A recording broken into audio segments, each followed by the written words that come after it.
Tapping!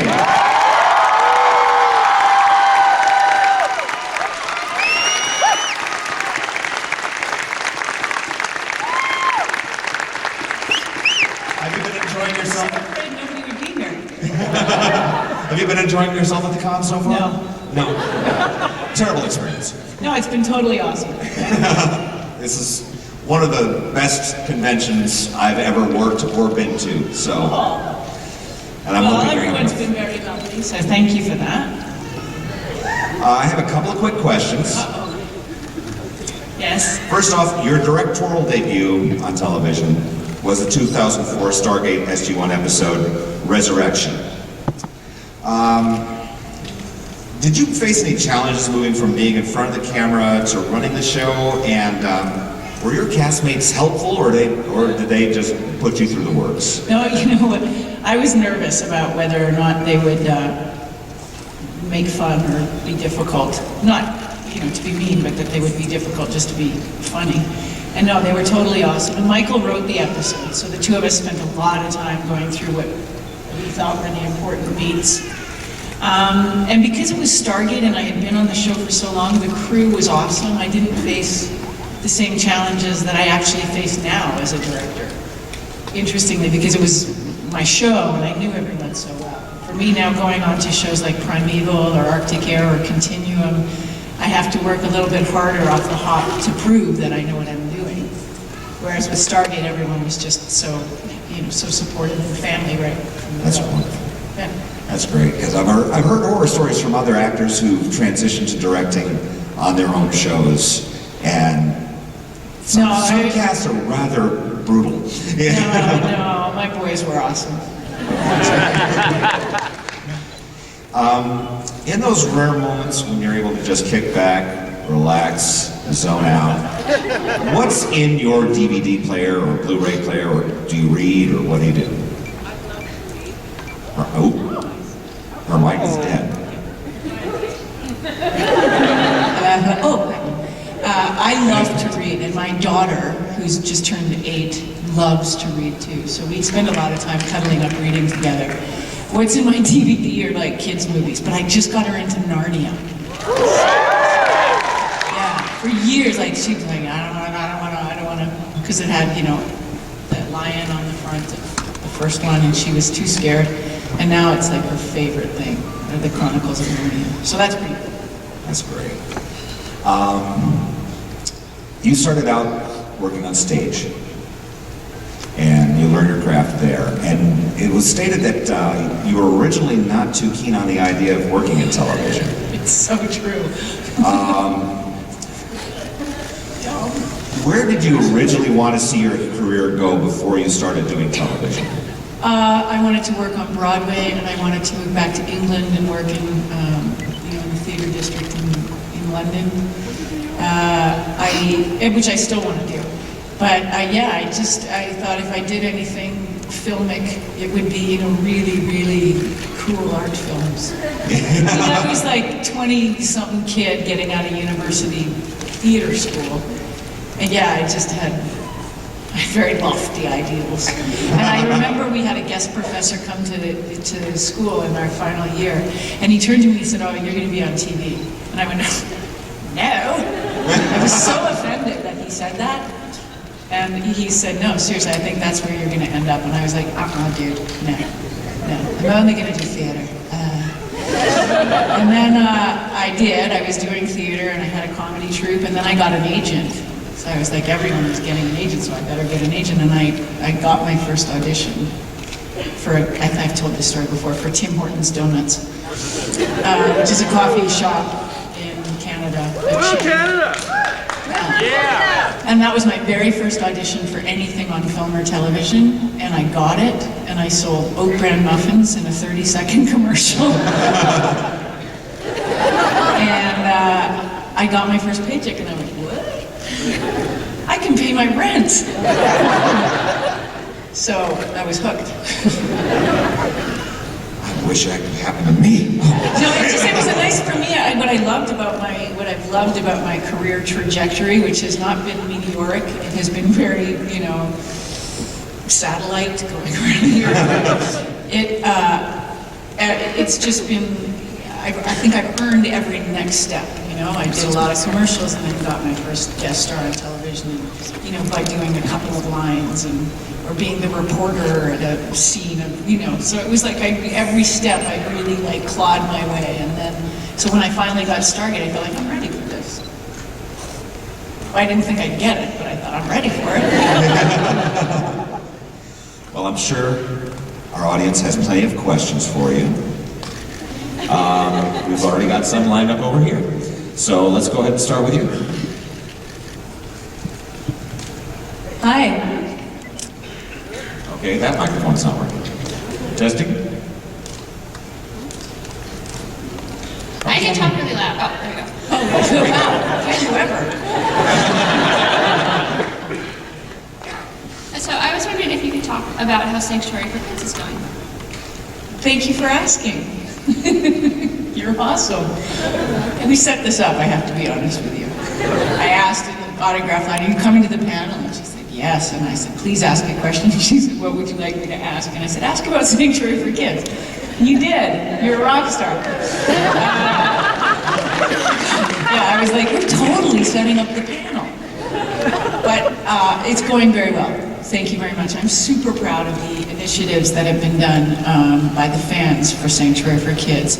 We never envisioned since we started that we've raised over $500,000 since 2009, 10? We started at 10. It's been a phenomenal initiative. And what I love, yesterday I got an envelope from a woman who, they set up a swear jar in their house. And all the money has gone to Sanctuary for Kids. It's like $150. I was like, who was the biggest culprit? And she said, me. But I thought, holy cramoli, like, that's one little thing. We're in a house of a family. They said, okay, anytime anyone swears, it goes in the jar and the money goes here. So cool. People who have lost weight, people who have stopped drinking, people who have started to run marathons, people who have jumped out of planes, people who have seen how many somersaults they can do down a hill. I mean, it's limitless what people have done for us, so I'm super proud. And our charities are thriving. Our kids in Nepal, we have 5 children going to college this year. In Nepal Orphans Home, we have a child going to college at Next Generation Nepal, which would never have seemed possible 5 years ago. The women that we're rescuing out of India are starting their own little businesses. The kids in Haiti are doing great, and the kids in the Downtown East Side, these massive initiatives. Downtown East Side, Vancouver is a very impoverished neighborhood, and the kids there that we're helping are just, like, they're getting jobs, they're going back to school, they're getting into housing, they're raising their babies, and they're becoming responsible and productive and happy members of society, as opposed to where they started. So it's great. I'm so proud of it, and I'm so proud of how much you guys have embraced it. So thank you.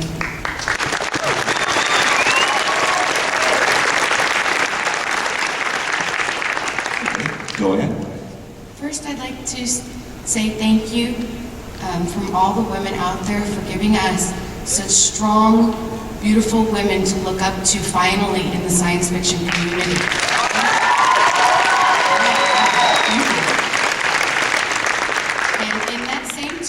Yesterday, I told you that you are one of my personal heroes for being such a strong woman in such a male-dominated genre, and I would like to know who is your personal hero and why. Well, I have a few, but I would say the person that springs to mind is my grandmother, who passed away at she was 103 and a half. I was very proud of the half. She was an incredible firecracker of a woman. She was born in 1901 in England, and so in her lifetime she saw the entire world change. She saw the Industrial Revolution happen. She lived through 2 world wars. She raised 3 daughters. She immigrated to Canada when she was in her 60s. She just, she was phenomenal and would not take any guff from anyone. I mean, she was like 4 foot nothing and talk like this, and you know, anyone, you wouldn't try it on with her. She was the strongest woman I've ever met. And I think on the flip side of that is my husband's grandmother, who is like this angel who walked the earth. She was this sweet, soft, kind, beautiful woman who just She was a babushka. She's Hungarian, and she's 5 feet tall and 5 feet wide, and just. She made cabbage rolls, and she was so sweet. So I look at those two women who grew up at a time when women didn't have the same options that we have now, and they carved very different paths for themselves, but ended up inspiring so many people. And our daughter, her middle name is B, which is after my grandmother and Ellen's grandmother, Billy and Bergie. So she's like, I want her to have the best of these two women, and I hope that I embody that. Another one of my personal heroes is one of my dearest friends who passed away 3 years ago, Cynthia Simone, and she passed away from cancer, and she suffered with this disease for 7 years, and I never saw her lose her grace in all the things that she went through, in all of the procedures, and all of the pain and fear. She never, ever was anything less than graceful to everyone that she met. And so, those are the type of people that inspire me.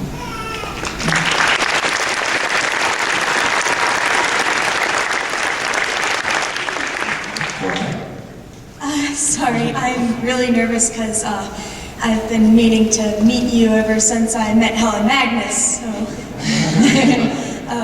But I just wanted to say how amazing it is to see Helen Magnus, your character, as that caring and comforting person, the person who's willing to go off the books to save somebody.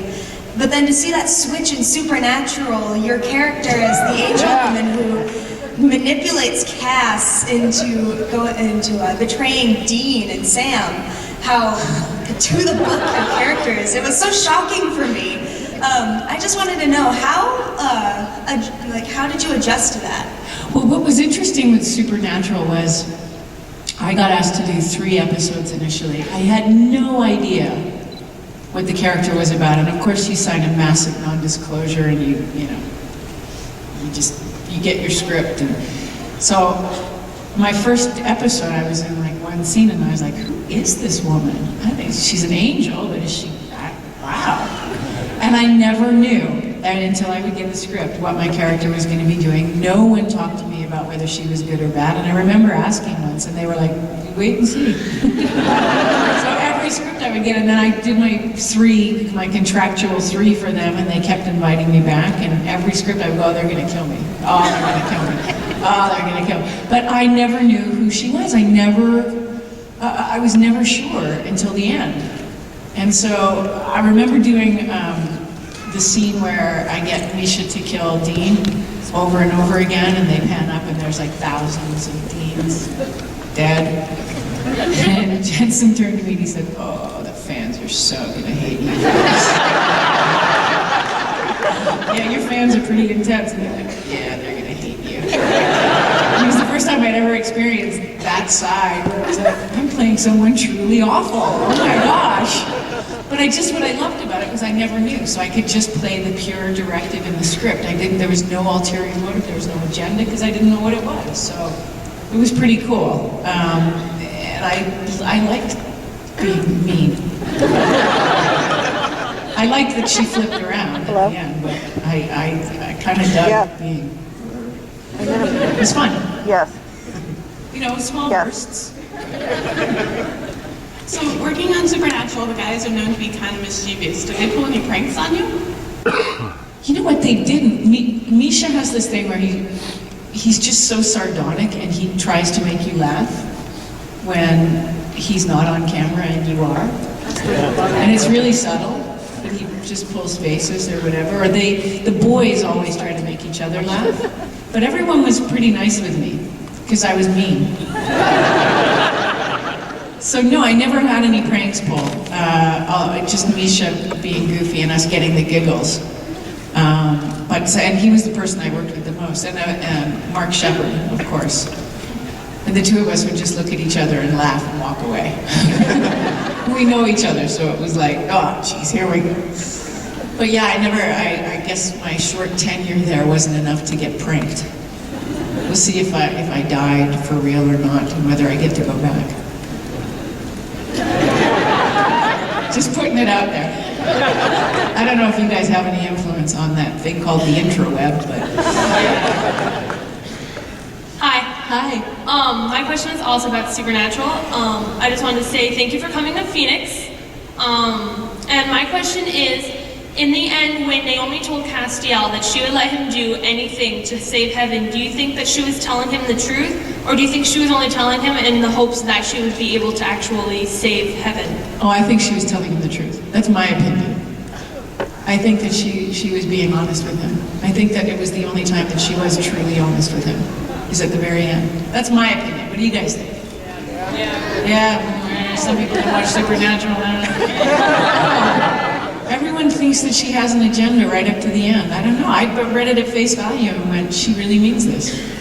She really means just whatever it takes. And then, yeah, I thought she was being honest. My opinion is the person who plays her, but you guys watch it, so maybe not. Yeah. I'd like to think she redeemed herself ever so slightly. Big Stargate fan, and I've watched the blooper reel, so I'm curious, who's the biggest prankster on the set, and what was the most memorable prank that they pulled? Christopher Judge. Because there's a physicality to Christopher that is hard to ignore. And he, he duct taped people to chairs. Me being one of them. And then he sent the crew to lunch, lunch, and everyone's like, stuck to the chair in the briefing room. But he did that with all of us at one point or another. Rick just makes you laugh. He'll just do stuff off camera to make you laugh. But Christopher is like the physical prankster. And the way that Christopher, and forgive me for some of you have heard this story before, but the way Christopher got his comeuppance is he has terrible gas. The man can clear a room, and often did. And it used to make crew members physically gag. So at one point he was in a full NASA spacesuit, sealed in. And he, it was fantastic for all of us, because we all just sit there and you just saw, you heard the rumble, and then you saw him just... And he was sealed into his spacesuit with his own stink, and it was fantastic. And we all just sit there and went, that's karma, baby. And then to that end, there was another time where he was strapped down to a bed in the operating room and did the same thing. And we all just walked off set and left him there. As you do. So, but Christopher was the most physical of all of the cast in terms of pranking. Rick was just sarcastic. And Michael and I were probably the most gentle. Ish. Okay, go ahead. Hi. Hey, guy. Makes it easier. First, as a combat vet, it was nice to see shows like Stargate, and even in certain aspects, especially toward the end, Sanctuary, where there are subtext with a lot of the political decisions that interfere with, sometimes doing the right thing means not doing the right thing. Right. And you see that a lot, especially modern day military. And so I really appreciate seeing shows like that. So, thank you. Thank you. Well, thank you for serving. We all owe you a huge debt.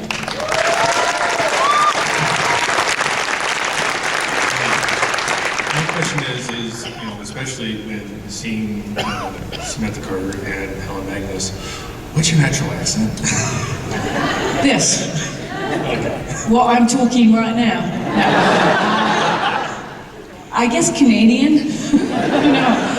When I started Stargate, I used to get sent to ADR or looping, where they would make me redo my lines because they sounded either too British or too Canadian. I would say process instead of process, and I would get phonetic spellings on how to pronounce things American, and I was like, really? And then it was so easy to slip into Magnus because I'm from England originally, and I go back every year, and I grew up in a very British household, but my natural accent is this. Thank you. Thank you.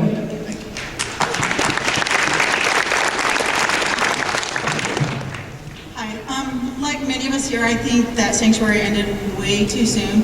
Here you If you had 2 hours or maybe half a season, how do you actually see it ending? A proper ending. What would you do? What's that?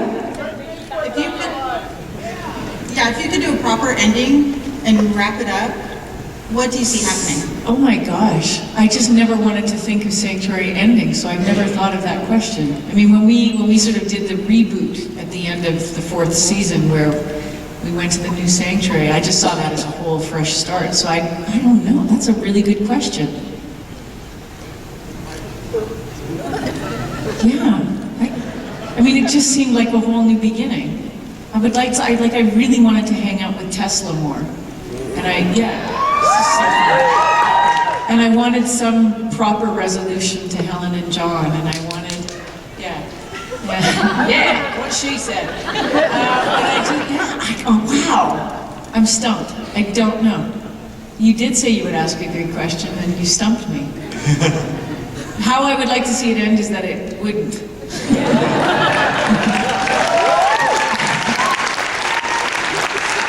So many things unresolved. I wanted to know that if Helen had spent all that time back, had relived all those years, would she have found a way to bring Ashley back?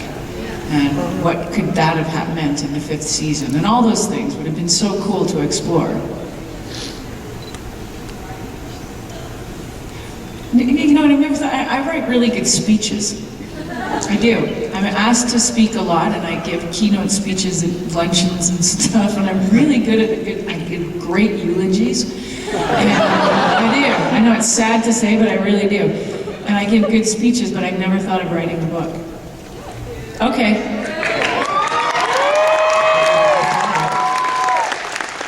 There's so much emphasis, too, on when ending a series. Yeah.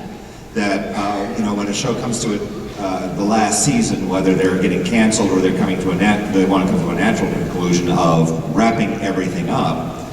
I would think that it would be more exciting to leave a taste of something just to keep the... Absolutely. What's the potential beyond this? Yes. You don't want to blow up the sun. You want to keep it, which I've done. So. Of course, I keep thinking back to the last episode of Star Trek 2, the Turnabout Intruder, and that was a really horrible note to end any show. Yeah, true indeed. So, okay, go ahead. All right. What was your favorite blooper that you were actually there for? My favorite Blooper. Oh. Well, in Stargate, honestly, and it sounds very self-serving, but getting Rick in the iceberg, or in the ice cave, with the MacGyver line was priceless. Because he so totally didn't expect it. And Martin Wood directed that episode. I feel like I'm neglecting you guys over here. Hi. Martin Wood directed, and we were actually shooting in a stage that had been refrigerated, so it was like -2 degrees. And he said, if the crew's cold, and if you have a chance to have any fun, go for it. And I was like, season 1, okay. And I thought, I don't know what to do. But then this moment, I just had this like epiphany moment when Rick was clawing his way up, and his leg is hurt, and he's getting up towards where the dial home device is embedded in the ice, and I'm watching him, and I got the giggles in my head.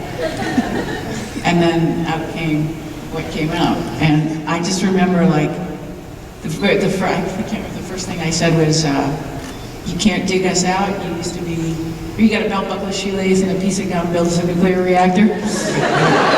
And my line, I can't even remember what my real line was supposed to be, but I turned to him and I said, "You can't dig us out." And he went, gave me this look, and then I kept going, and then I got bolder and bolder, and I was feeling really good. And then I ended on McUseless, and I was like, I might have gone too far. Season 1, they could kill me in this episode. Sorry, Carter never made it back from the ice cave. But he's priceless, because I finished, and I used to be MacGyver, McGadget, now you're Mr. McUseless. And he went, and he didn't smile, he just sort of, And that was my oh crap moment. And I'm looking in his eyes and I'm sort of like smiling and he's like, and then he turned away and then he started to laugh and I was like, so I went up to him in the lunch line afterwards, as you do, and I was like, hey, Rick, so we're good, right? He's like, yeah, we're good. And he's like, I'll get you though. But yeah, it's that moment of, I am so funny. Oh, I'm so fired. My favorite. Good afternoon. First of all, I want to thank you for being here, Amanda. And, Thank you. Tons of fans here at Phoenix Comicon love you. I think you're great. One quick question. Over the development of Stargate, what was it like, first of all, going through the wormhole and your favorite episode? Going through the wormhole was painful at first and it caused nausea. But once I became accustomed to it, it was actually quite pleasant. You don't even really notice yourself dematerializing. But at first it made me quite sick. I don't know what the long-term effects are. I've developed some interesting superpowers, and yet my eyesight isn't as good as it used to be. I'm not sure whether that's because of gate travel, so I'm not sure who to blame for that. But it's good now. Good. I have to say though, the interesting thing about and I forgot the second part of your question already. Oh, favorite episode. Sorry. I really loved Heroes 1 and 2 just because of the broadness of the story and how emotional it was for all of us. And maybe it's the memory of filming it where we were all so tight and so, but I don't know that I loved Grace because it was a different Carter. I actually look back and I loved the episodes with Pete because he was so cute and he was such a nice guy, but I don't know.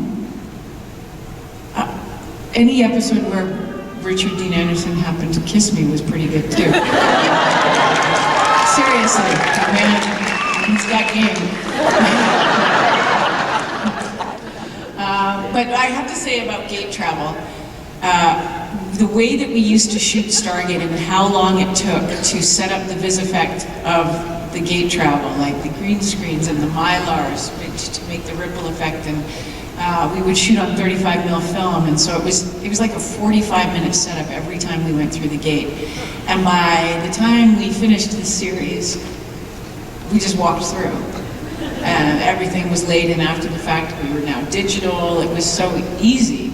So not dissimilar to, getting nauseous at first and then actually quite enjoying the experience was similar to our vis effect growth over the course. Yeah, does that make sense? Suddenly I was like, I don't know what I'm saying. Technology has made it easier.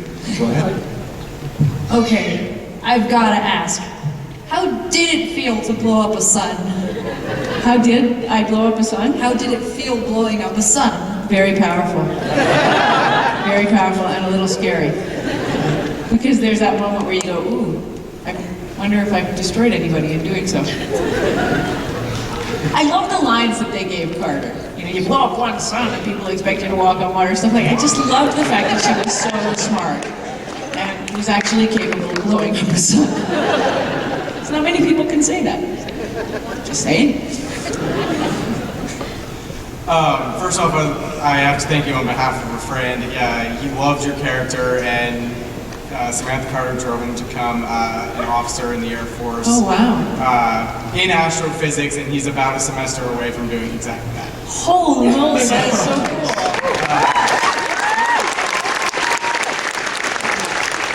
So I have to ask you, with all the techno-babble that Samantha Carter did you ever decide to do any research so that I'm gonna know what I'm talking about? Oh my gosh, that's, yes.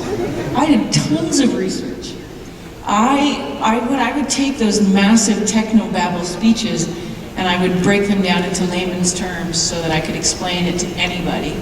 And I would know exactly what I was talking about, and then when I said the technobabble, I fully understood what it was that I was saying, even though nobody else did.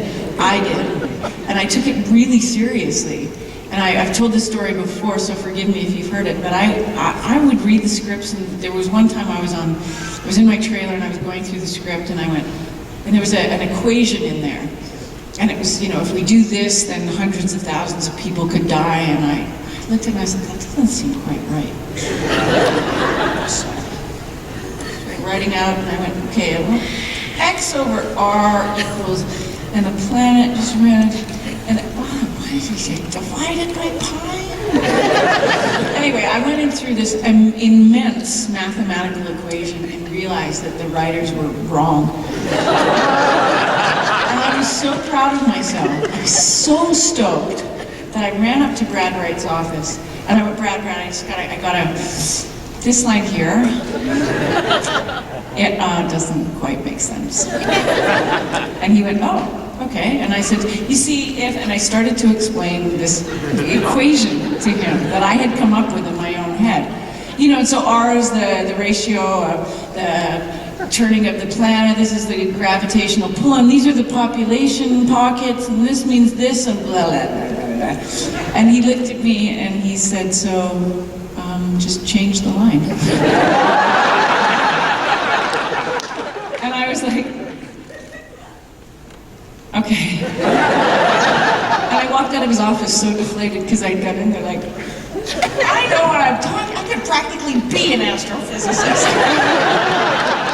And so I was still so proud. I went to my friend Jack, who did our craft service and our first aid, and he came and sat in my trailer, and I said, Jack, let me explain this to you. This is pretty cool. And I go through the whole mathematical equation. I'm super stoked. I'm like, so I, changed the line because, and he sat there and he went, blink, blink, blink. I'm pretty. And I was like, okay. It was great. I took it very, perhaps more seriously than I should, but I took it very seriously. I did know what I was talking about. Could I blow up a sun now? No. But that's just because of the long-term effects of gate travel.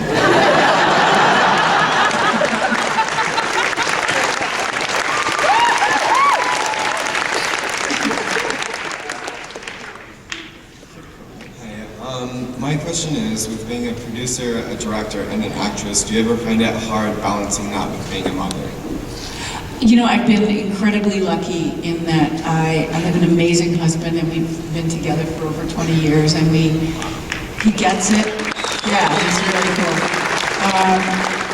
I've always said that if I ever felt like my daughter was compromised in any way,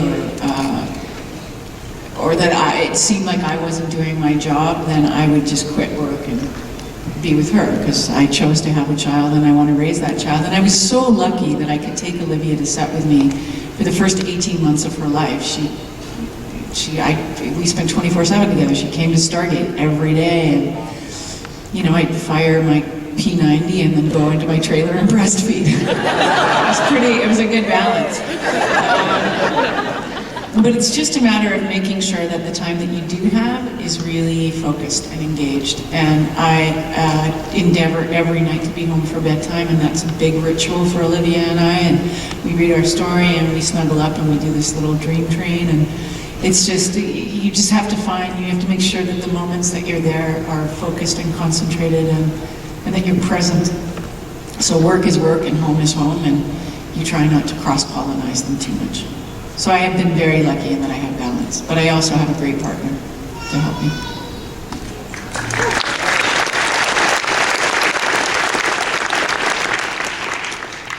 Hi. So, my question is, because I know you direct a lot, what would you want to direct if you could direct anything on TV? Like at all? Ooh, anything? Wow. Babylon 5 sequel. Yeah.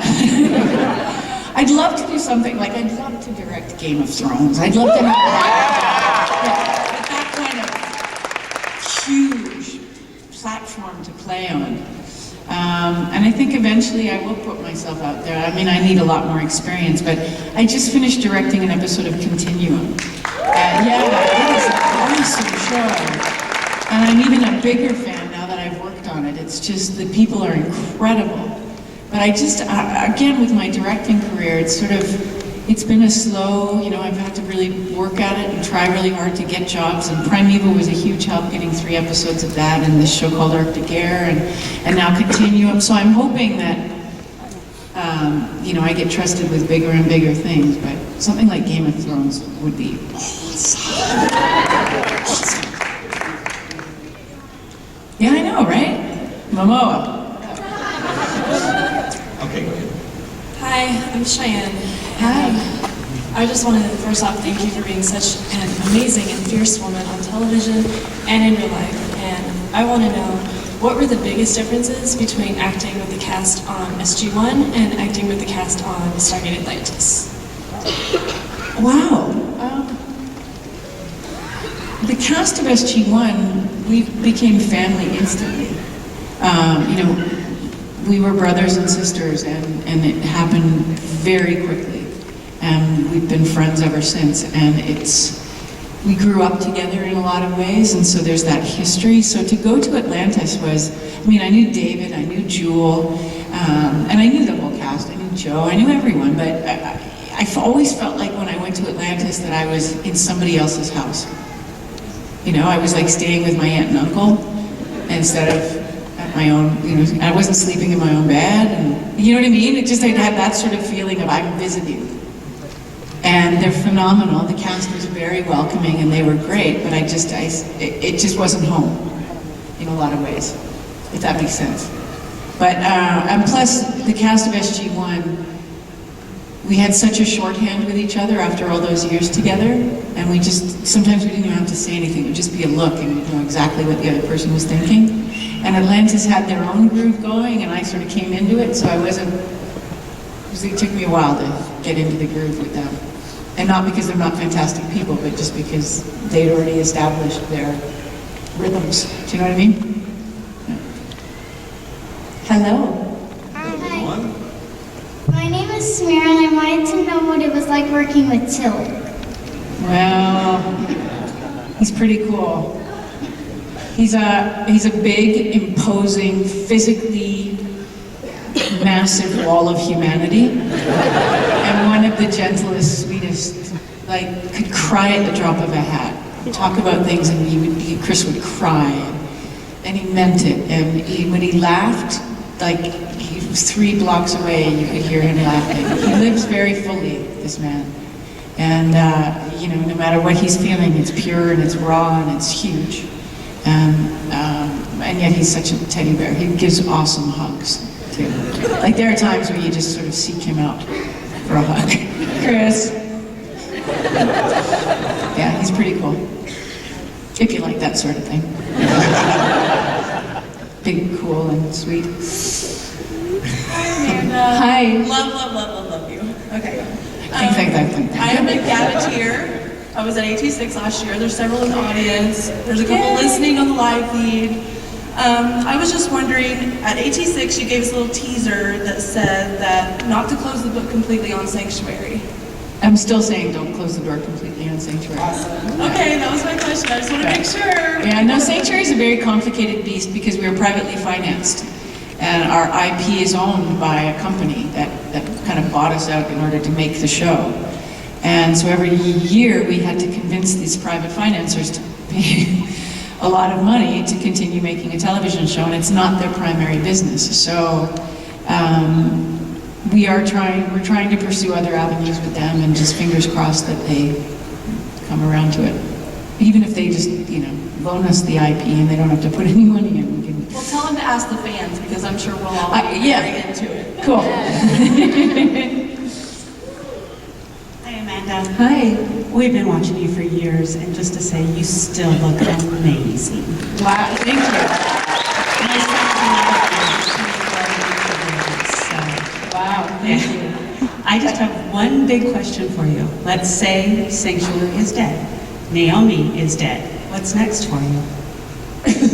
We're not ready to let go of you yet. I actually have a series that I'm trying to get off the ground. That may be a couple of years away from fruition. And I'm still acting. I mean, I've got a movie coming up that I'm going to start shooting when I get home, and more directing coming up. I'm doing more episodes of Arctic Air, and hopefully if Continuum comes back, they'll ask me back to do more of them. I actually threw my hat in the ring to direct Supernatural, so that would be fun. I don't know. I just, I put in my resume and a couple of episodes and went, I haven't heard from them, so who knows. But I don't, it's been, I have to be honest with you, I went through a crisis of confidence when Sanctuary finished for a lot of different reasons. It was like the first time I had stopped being in perpetual motion for 15 years.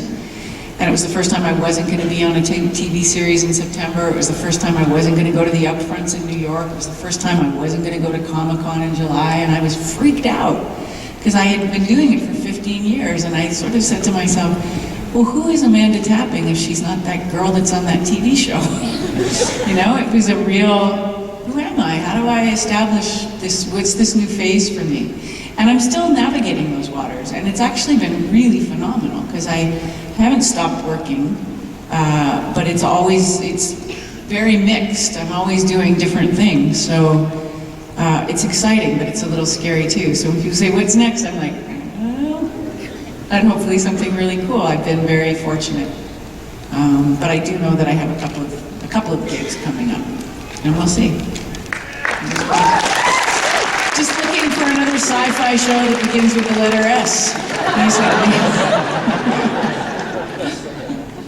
Okay, go ahead. Hi, this is another question about Supernatural and Naomi, who's actually one of my favorite characters. Yes. And I'd love to see her come back and be Queen of Heaven. Wouldn't that be nice? Love that. Yeah. Or in very least be the barista at the Heaven coffee shop. That'd be cool too. But based on the last episode, it sounds like she's been kind of playing the heavenly corrector role for a while and even working with the archangels. So I was wondering if you knew or if the writers ever told you what rank she actually is in heaven or how high up in the hierarchy she is. They never told me anything. Honest to God, it was kind of brilliant the way that Supernatural works. It's brilliant because you come on and you have no idea what's going to happen. I remember asking at one point, I asked Robert Singer, I was like, so, what up? What is she? And he's like, just wait and see. And I'm like, well, how do I don't know what the path for this character is, so I don't know, where, I'm trying to find a focus on how to play her, and he's like, just play her. Okay. Which is very liberating as an actor who had been on long-running television series to sort of go, this is where I want to see the character end at the end of this season. I hadn't got a clue. And the writers don't tell you anything. Literally, when you get the script, it's like, oh, what does that mean there's a drill in the back of her head? Is that oh. Yeah. So I have no idea what her rank is, or could be. Because they don't know either, probably. We have another nice young lady here. Hi, sweetheart. Personally, my favorite role of yours was in SG-1, and I was wondering, that aside, what you want to be remembered for in the future. Sanctuary for Kids. Thank you very much. Hi, I'm Dan. Hi. First, I want to say thanks for that really positive programming, and when you said before that you're a good female, strong lead, I want to say that you're a good lead for anybody. When I talked to you in the autograph booth earlier today, being a law enforcement veteran and a first responder, sometimes it gets negative, commentary in the news and stuff like that. The way you represented that I appreciate it, just like military and first responders, because we're the guys who throw on the gear. We go through the wormhole every day. You never know if you're coming home. Thank you for representing that. That being said, how much did you enjoy working with P90s and tactics, defensive tactics and stuff like that? I gotta be honest with you, I am not pro guns, and we had our very first firing range lesson with MP5s at the time is what we were using in the first season. And the guys were all like afterwards, yeah, smoking cigars, and I went off into the woods and threw up. But then I developed a real zen with the weapon. And the more I got to know people in the military and the more advisors came on board, and then the more, we went on a USO tour shortly after 9/11 and I talked to people in the military and I just realized I found a real simpatico with it. And so when I left the Stargate franchise and went to Sanctuary and I was walking down the set in my pencil skirt and stilettos, I was like, if I had a P90 right now, I would feel really good. I missed it. We had a great armorer, and so we had sequences where we would be running and firing and reloading and practiced that, and there was a great sense of accomplishment to getting all of that right.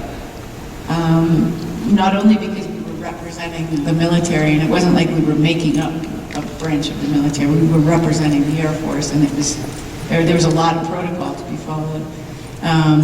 And also representing the men and women that we had met, in bases around the world. It was just a great sense of accomplishment, but a great sense of responsibility. I loved it. Thank you. Well, you made it. Yes, I did. 3 quick things before my question. Number 1, Kickstarter for Sanctuary. Number 2, Samantha Carter was my role model all through high school. That was who I wanted to be, hands down. So thank you for that. And number 3, I love Sanctuary enough that I'm naming all of my pets after characters from the show. And Tessie's my favorite cat. So, question 2-parter. Out of all of the non-starring roles, Stargate, Sanctuary aside, what was your favorite show to work on, and what was the overall most fun show to work on? Ooh. I did a movie recently, well, not recently, about a year ago, called Random Acts of Romance. And it was very liberating because it was during that time that I found out that Sanctuary was not being brought back. And I was devastated. But I was filming this crazy comedy where I played a very loopy woman who was losing her own mind, and for me to be able to just sort of embrace that and not be afraid. And there's one scene, one particular scene that if you've ever seen the movie, you'll know what scene I'm talking about, but I was not here? Okay, well, wait for it. There's one scene where I was like, for me it was so liberating. I just let myself go. I didn't care what people thought, and I had a blast. So it's more the experience than the set. The set was awesome. The cast was amazing. And the director is a woman, Katrine Bowen, who ironically was my stand-in on Stargate the first season and sometimes photo-doubled me. So to flash forward 16 years later and she's directing me in a movie, it was like, yeah, the sisterhood. Supernatural is a great atmosphere. Very welcoming, very easy to walk onto that set, and I'm grateful for that. Because it's scary when you've been on your own show and then you go to somebody else's and it's like, and it couldn't have been nicer. So I would say in my limited experience since finishing, Supernatural was such an embracing set. But you know what, honestly, I haven't had a bad experience. I really haven't. I have fun wherever I go. And I think I'm very lucky that I've been put in the path of really great people and people who have the same sense of humor and the same joy about what they do and the same passion without the angst that I try to live by. It's hard to say my favorite because I've been really, really lucky. Most fun, though. Most fun? Yes, overall. Not including SG-1 and Sanctuary? Not including them.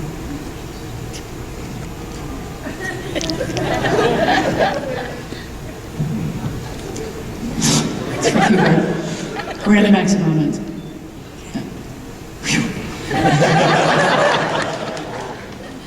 I think. Space Milkshake! Oh my god, I forgot I did that movie! Oh wow, yeah, Space Milkshake. That was awesome! We laughed our heads off because it was so goofy. And Billy Boyd is like one of the funniest human beings walking the planet. And Robin Dunn, of course, who's like, I love him. And Kristen Krug, who could not have been sweeter and has a wicked, wicked sense of humor. And I laughed so hard. I mean, we were in Regina, which is in the middle of Canada in November. It's the prairies, so it's windy and cold, and I've never felt so warm. It was so much fun. And again, I say Billy Boyd because he just, every single day, he just looked, and he never broke. No matter what you said or what you were doing on set, he always kept a straight face. He'd like zing you. And I'm terrible, I cry and laugh at the drop of a hat. So I forgot about that. I did this movie called Spike's Milkshake, and I had fun. Gary's got games. Where's it coming here? We're actually thinking of doing a direct marketing with it. Robin's more involved with that aspect of it than I am, but just like directly putting it onto iTunes or sites like that and selling it directly, as opposed to getting through all, we're working on it. We're working on it. Go ahead, sir.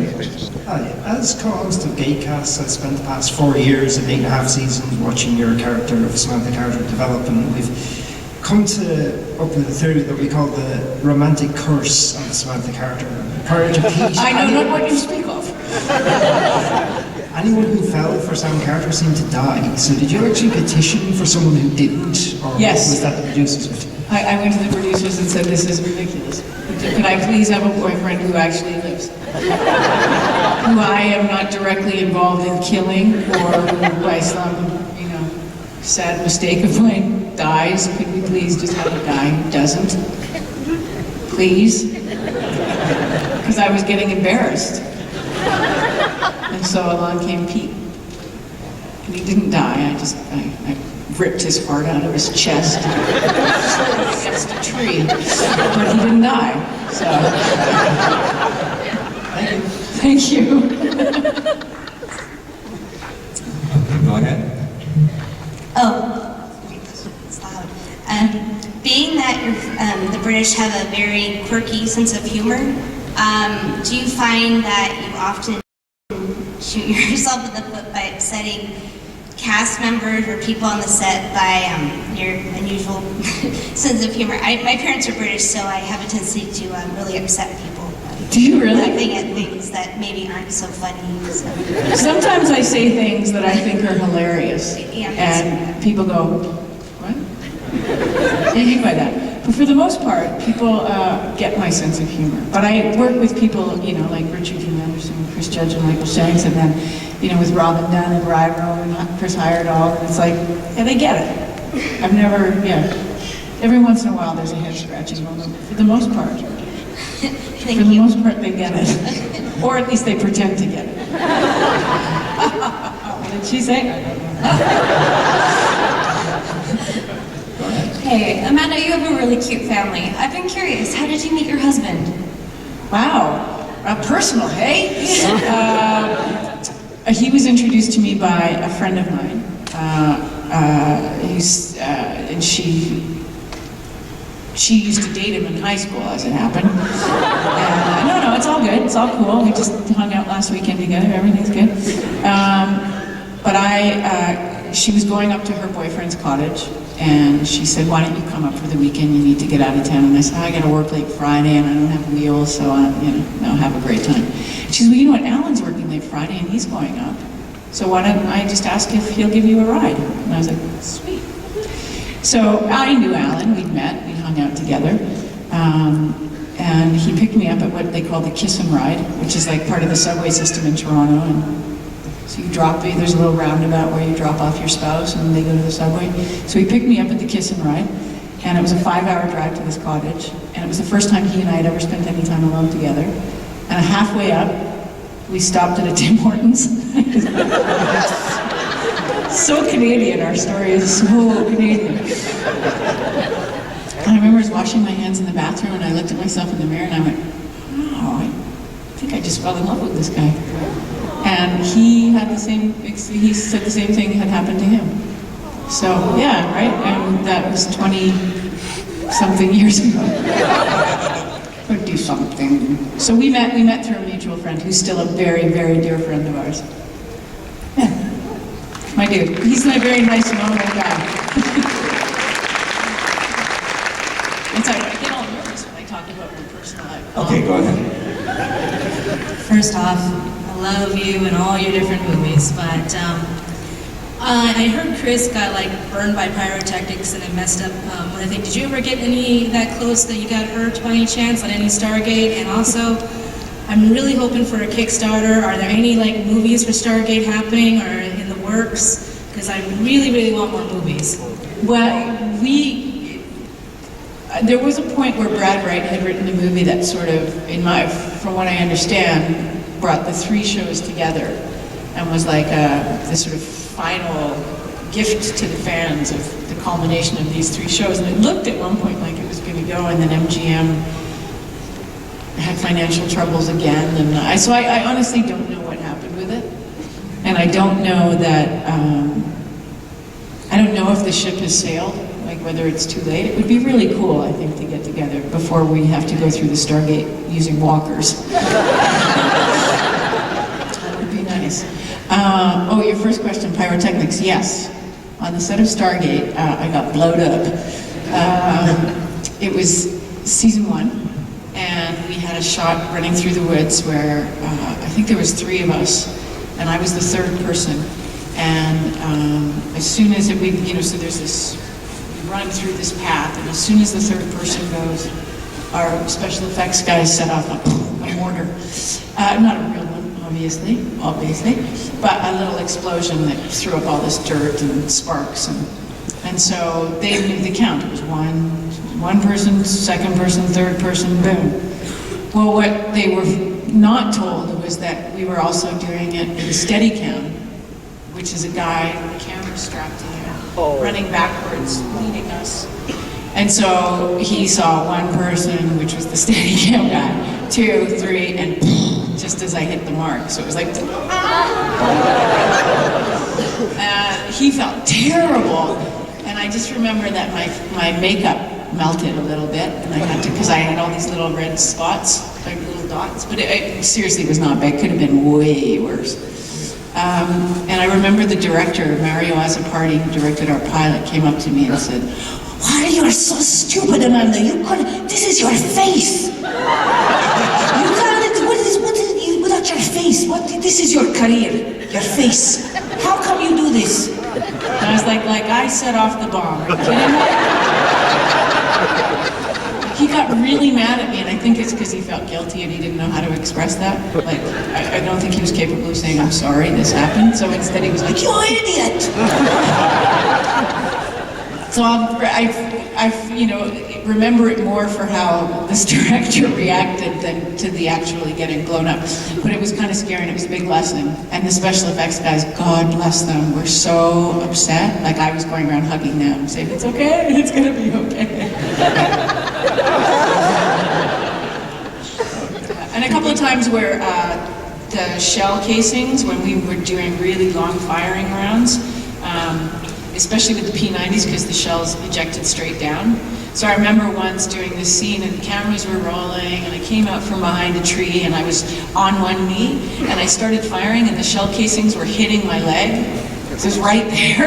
And of course I'm on camera, so I'm like, "Oh!" And afterwards I had all these welts on my leg and I was like, "Lesson learned. Put the other knee up." It's right underneath the gun. So, yeah. Trial by fire. Okay, we've got 2 minutes, so we got one more quick. Can you give us a quick question? The other little one too. Okay, hi. Hi, I just want to say, first of all, SG1, favorite overall sci-fi, and Samantha Carter was my favorite because she brought a technical side to the adventure, in a way. So, my question is, Atlantis and SG1 were so adventurous and more of the whole action more than the drama, which is what Universe brought into it. So how do you feel compared to having worked on Atlantis and SG1? How do you feel about Universe? I thought it was, very brave.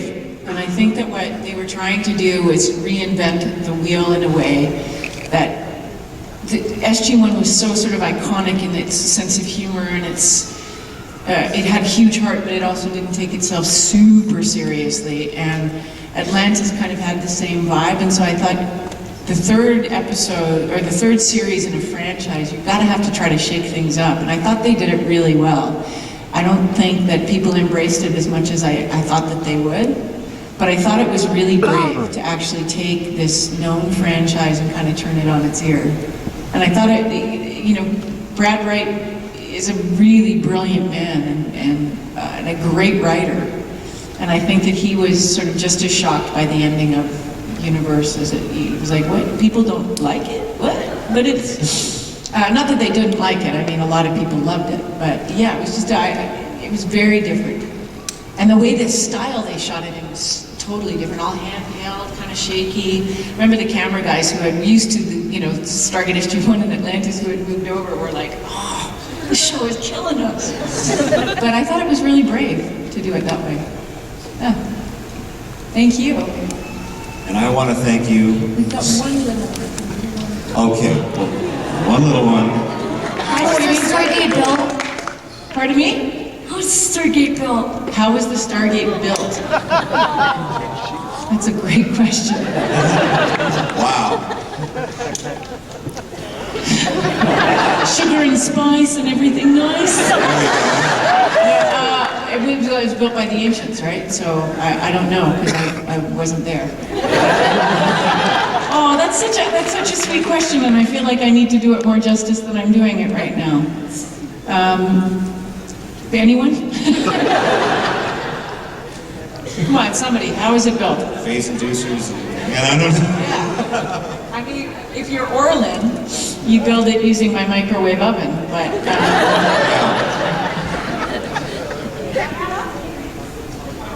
How the prop was built, or how the real Stargate was built? The prop? The real Stargate. Oh.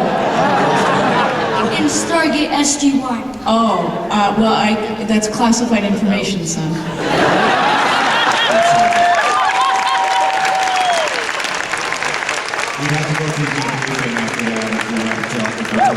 That's a whole military procedure to get that information, sweetheart. Exactly. But thank you very much for your question. It was awesome. And it was awesome having you here.